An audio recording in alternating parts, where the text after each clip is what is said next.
Hey everybody, welcome into Siren Records Monterey. It's Fresh Catch Friday, and gonna go over with you some of the new releases that came out this week. Of course, if you want to view the whole thing, go to sirenrecordsmonterey.com, and there is a little drop-down menu under new releases, and it'll show you everything. And I think you can get track listings when you click on those as well. So there's, I don't want to take up loads of time, so I only just grab a handful of stuff to show you, plus a pick of the week.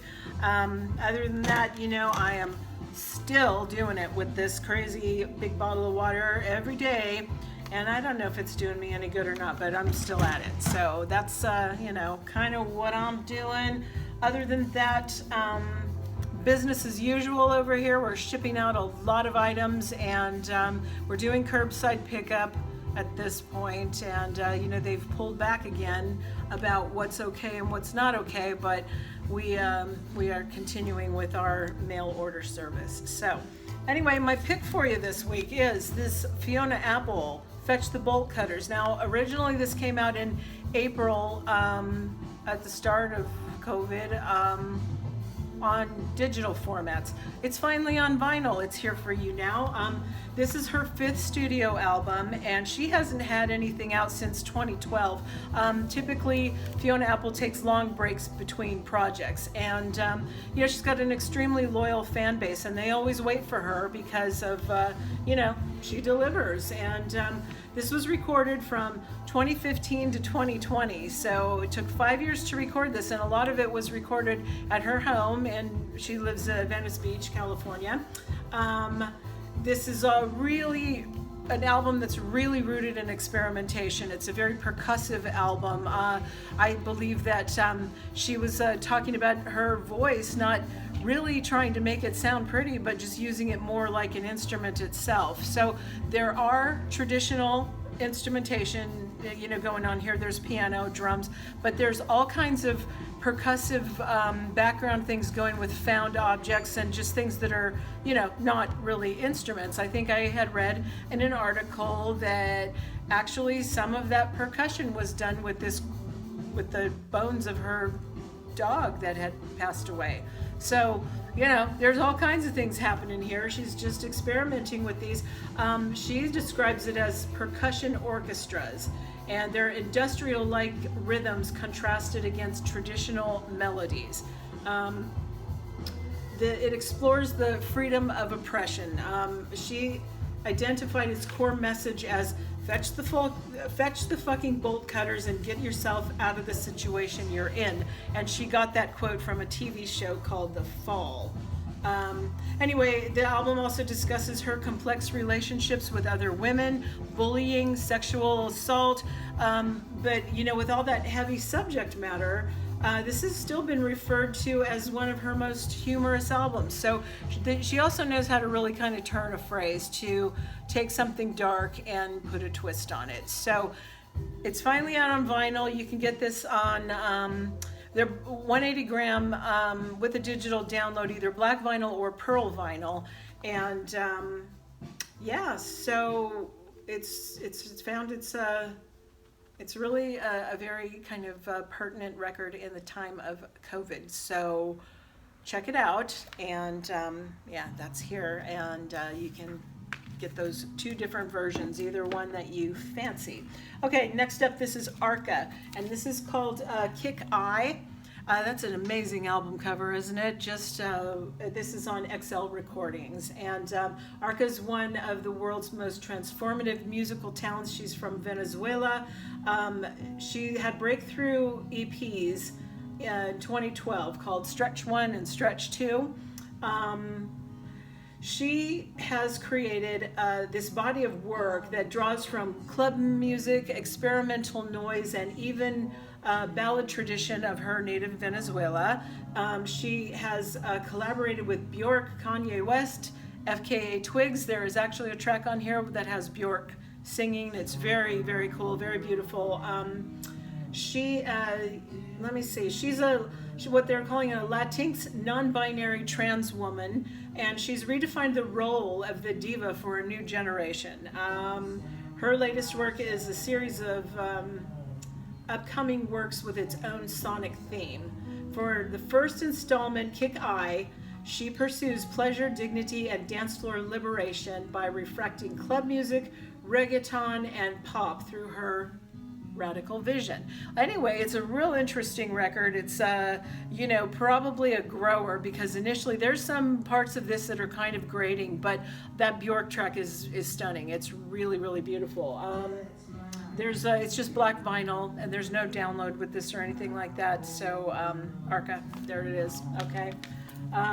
Next up, this is called Art Blakey and the Jazz Messengers, Just Coolin'. This is on Blue Note, and this is never before released studio album vinyl by Art Blakey and the Jazz Messengers, recorded at Rudy Vandergelder's Hackensack, New Jersey studio in 1959, featuring this legendary drummer, whose centennial is being celebrated this year, along with trumpeter Lee Morgan, tenor saxophonist Hank Mobley, and pianist Bobby Timmons. It's a 6-song set, includes 2 previously unissued compositions, Quick Trick and Jimerick. Okay. Next up, we have the Dixie Chicks, Gaslighter, and this is still Dixie Chicks. I think the next pressing of this is just going to be Chicks, because they have dropped Dixie because of the connection to, Southern roots, Southern Confederate roots, and so they wanted to change that up. Anyway, Gaslighter, it's a new album from them. It's the 5th studio album to be released by the band. It's the first album since 2006, which was called Taking the Long Way. That one won 5 Grammy Awards, Album of the Year, Record of the Year, Song of the Year. Since the release of their debut album, which was called Wide Open Spaces in 1998, they've kind of been one of the biggest and influential bands of this genre. It's about watching your world crash down around you while hoping it will ultimately lead to something better. So, right now with the original pressing, it does have Dixie. It's going to be just the Chicks later. So you can grab that now. That one as well. It's just a gatefold on 180 gram, okay? Now, next up, we've got Bob Dylan, Rough and Rowdy Ways. This is a double LP on Columbia. And it's Bob Dylan's first album of original material since Tempest in 2012. And it's 8 years after his becoming the only songwriter to receive a Nobel Prize for Literature in 2016. There's upbeat rhythm and blues on this, but as well as that, it's got the longest Bob Dylan song ever that clocks in at almost 17 minutes. It's the track that's called Murder Most Foul, and it details the 1963 assassination of JFK, and down to conspiracy theories and all that stuff. So anyway, it's a pretty interesting record. A lot of people are calling it like a late in life triumph for him. So yeah, if you want to check that out, it's a double LP, and a lot of name checking here, a lot of just like cataloging different things that have happened over time. So Bob Dylan, there he is. Okay, next up we have Fall Out Boy. This is Believers Never Die. This is 2 LPs on Island. It's the greatest hits, their first greatest hits album. That was released in 2009, and it contains all the songs the band had released as singles to that point in their career. It's in chronological order, as well as 2 new songs and 2 rarities that debuted as part of the original collection. This greatest hits is being released on vinyl for the first time. Okay, next up we have Marvin Gaye, every great Motown hit of Marvin Gaye, 15 spectacular performances on Motown. And this is a reissue of the platinum-selling 1983 compilation of the same name. And it covers Marvin Gaye's career from his key 1960s hits all the way through to his chart #1, Gotta Give It Up. So it's pretty much definitive. This has every great Marvin Gaye song you can think of is represented here. It's a really, really nice collection. So that's just, yeah, it's so great. So great. But also at the same time, they've released Marvin Gaye in his classic duets. And this is a lot of the stuff with Tammy Terrell, Kim Weston, Diana Ross, and Mary Wells. And so, yeah, you know, he did have a lot of hits, you know, as a, with duets with these, you know, women that were like very popular at the same time. It's got, you know, Ain't No Mountain High Enough, It Takes Two, oh, let's see, You're a Special Part of Me, you know, the Onion song, California Soul, Your Precious Love, all of this great stuff. So it's kind of nice. These two reissues have come out, and you know, really can fill out your Marvin Gaye collection if you're missing anything there. Okay, up next, if you're wanting to pad your collection with things that were very popular, this is the Go-Go's debut, Beauty and the Beat. It's on Capitol. Originally came out on IRS Records in 1981, and this was their debut, and you know, had We Got the Beat, and let's see, Our Lips Are Sealed was on here. This LP sold in excess of 2 million copies and reached double platinum status, making it one of the most successful debut albums of all time.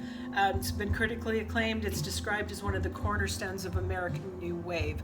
So I believe last week their greatest hits was reissued, but now this is the original debut, Beauty and the Beat. Oh, and next up, this is Jimmy Heath, Love Letter on Verve. This is a beautiful record. He's a legendary saxophone player, and this is his Last Testament, a take on seminal ballads, including songs written by Billie Holiday, Dizzy Gillespie, and Kenny Dorham, in addition to original material. But this was his last thing that he put out before he passed. And it was partially recorded in New York in the days preceding his 93rd birthday. And he presided over a brilliant cast of colleagues and friends. The result is just polished, inventive, and candid and beautiful. And guest artists include Wynton Marsalis, Gregory Porter, and more, but great listen. This was a beautiful record. Okay, this is Sam Hunt. This is called Southside. It's on MCA Nashville. This guy is a multi-platinum selling country star. This is his second album, his sophomore effort. It features the #1 single called Kinfolks, as well as the 5-time platinum single Body Like a Back Road. And this will be the first full album since his critically acclaimed Grammy-nominated triple platinum selling debut, Montevello.